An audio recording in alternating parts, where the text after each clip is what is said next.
Somos da Carbonfy, o podcast da Carbon Business School, a escola de negócios do mercado de crédito de carbono e finanças regenerativas.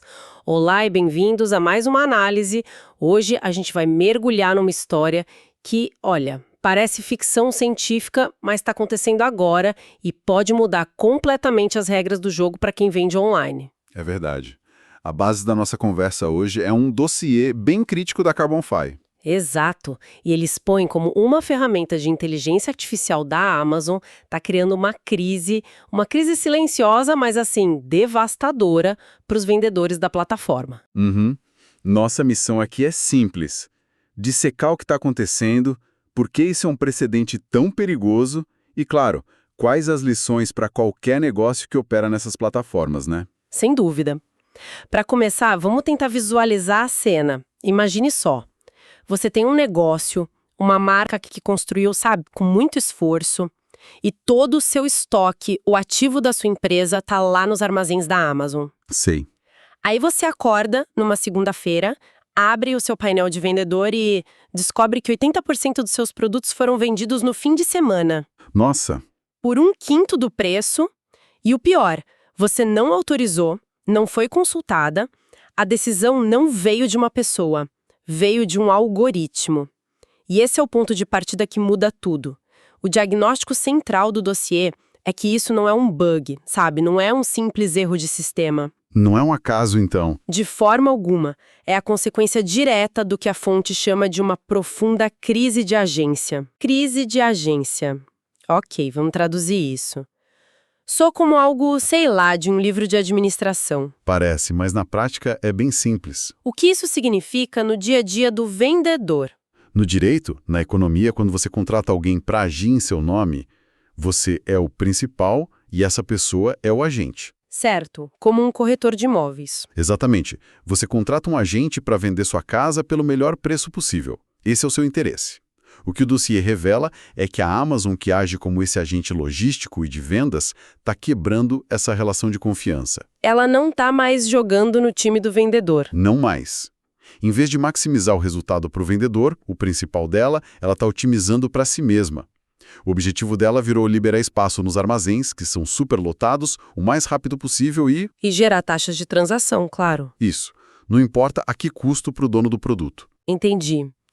Então a Amazon deixou de ser a empresa que só entrega o pacote para virar, tipo, o gerente da loja que decide o preço na etiqueta. E sem perguntar nada ao dono da marca. É uma ótima analogia. Mas como isso funciona? Qual é a engrenagem por trás dessa decisão? É um robô apertando um botão de promoção? É mais sofisticado e, por isso, é bem mais perigoso. A ferramenta é uma IA de gestão de inventário.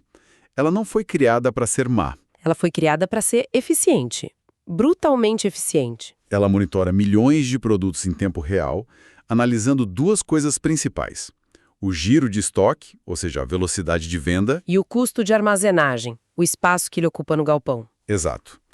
Quando o algoritmo decide que um produto está, entre aspas, estagnado ou ocupando espaço caro por muito tempo, ele tem autonomia para ativar gatilhos de liquidação. E não é um descontinho, né? Não estamos falando de 10%, falamos de remarcações agressivas, de 70% a 80%, para forçar a venda a qualquer custo. Peraí, do ponto de vista da Amazon, um advogado da empresa não poderia argumentar que isso é só uma gestão de negócios ultra eficiente? Com certeza argumentaria. Que no final das contas, ao manter os armazéns girando, ela beneficia todo o ecossistema, inclusive os vendedores que pagariam taxas mais altas se os galpões ficassem entulhados. E essa é justamente a justificativa oficial. A Amazon diz que a ferramenta ajuda o vendedor a evitar taxas de armazenamento de longo prazo, que são bem punitivas. E, em teoria, o argumento até faz algum sentido. Faz. O problema não é a intenção declarada, mas a execução, que é totalmente opaca, e a escala da decisão. O vendedor não tem controle. Ele não pode dizer: espere, esse produto tem uma venda sazonal, estou guardando para o Dia das Mães. Isso é um item de colecionador. O valor dele aumenta com o tempo. Exato. O algoritmo não entende de estratégia, de marca, de contexto. Ele só entende de otimização de espaço. E é aí que o dossiê introduz um termo ainda mais forte. Que é Expropriação algorítmica. Expropriação? Nossa, essa é uma palavra muito forte. Carrega um peso legal, quase político. Sim, é pesada. A Amazon não poderia simplesmente dizer que isso está naquelas 300 páginas de termos de serviço que todo vendedor aceitou sem ler. O vendedor não tem uma parcela de culpa aí? Sem dúvida. E essa é a zona cinzenta legal onde a Amazon opera. Os contratos de adesão são vagos, dão uma margem de manobra imensa para a plataforma. Entendi. Mas expropriação aqui é usada para descrever o efeito prático, não necessariamente o enquadramento jurídico. Expropriar é tomar para si um bem de outra pessoa. Certo. Quando um algoritmo de forma unilateral e automática decide o preço de um ativo que não é seu, ele está na prática expropriando do dono o direito mais fundamental sobre sua propriedade, o de definir o seu valor. Faz todo sentido visto por esse ângulo. A fonte usa um exemplo perfeito. Imagina um vendedor de vinhos artesanais. Ele envia um lote de uma safra rara para o FBA, o Fulfillment by Amazon. Para o vendedor, aquele vinho é um ativo que vai se valorizar. Claro. Para o algoritmo, depois de alguns meses, é só um conjunto de caixas ocupando um espaço que poderia ser usado para vender capas de celular com giro alto. A IA não vê a safra, o terroir, a história. Ela vê um problema logístico. Um problema logístico. E ela o resolve liquidando o estoque a preço de banana. O algoritmo transformou um ativo de longo prazo num problema de curto prazo e o resolveu, destruindo o valor do vendedor no processo. Isso é assustador. A lógica é implacável. Ok, entendi a mecânica, mas vamos para as consequências. O que acontece com o negócio desse vendedor de vinhos no dia seguinte a essa expropriação?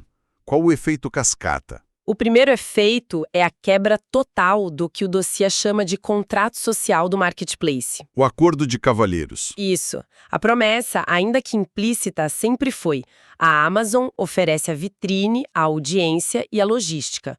O vendedor cuida do produto, da marca e do preço. Ao quebrar o pilar do preço, a confiança desmorona, especialmente para marcas premium ou de nicho, imagino. Exato. Elas vivem da integridade do seu posicionamento de preço. Se o seu produto de luxo pode aparecer a qualquer momento com 90% de desconto, a percepção de valor da sua marca é destruída. E para nós, os clientes, isso não tem um efeito bizarro também? Por um lado, ótimo, uma pechincha. Por outro, se eu vejo uma bolsa que custava R$2.000 sendo vendida por 200, Você desconfia. eu começo a questionar se o preço original era justo. A plataforma, nessa busca por eficiência, não acaba canibalizando o valor das próprias marcas que ela hospeda? Exatamente, ela corrói a confiança em todas as pontas. O cliente fica desconfiado do valor e o vendedor percebe que a plataforma não é mais um canal de vendas. Vira um risco. O risco operacional não gerenciável não é um risco que você mitiga com seguro ou planejamento. O risco é o seu principal parceiro de negócios. É como ter um sócio que, sem te avisar, pode decidir liquidar a empresa para pagar o aluguel. Nossa, e os vendedores? Estão aceitando isso calados ou existe alguma reação acontecendo? A reação está acontecendo e ela é um movimento tectônico, sabe? Segundo a análise, os vendedores estão sendo forçados a repensar a dependência total do FBA. Eles estão buscando alternativas? Sim, eu conversei com um deles que me contou um caso emblemático. Ele montou todo o planejamento de marketing para o Dia dos Pais em cima de um kit de barbear premium. Ok. 3 semanas antes da data, o algoritmo da Amazon liquidou 70% do estoque dele com um desconto massivo para otimizar o espaço. Que desastre. O prejuízo não foi só o financeiro imediato, foi a destruição de toda a estratégia do trimestre. O plano de marketing foi para o lixo. E o que esse vendedor fez? Ele, como muitos outros, começou a migrar para modelos híbridos. Parte do estoque fica na Amazon, a parte de alto giro e menor valor. A parte mais valiosa é estratégica.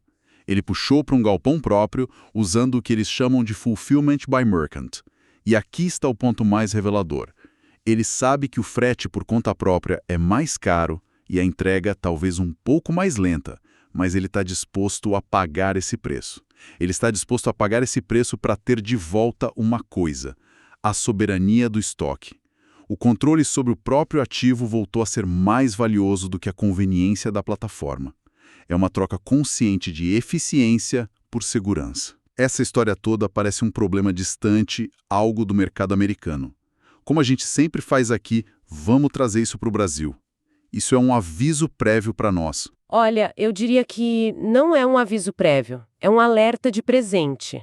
Não estamos falando de futurologia. Já está acontecendo. O Mercado Livre, nosso principal player, já tem um sistema de fulfillment extremamente robusto, o mercado envios full.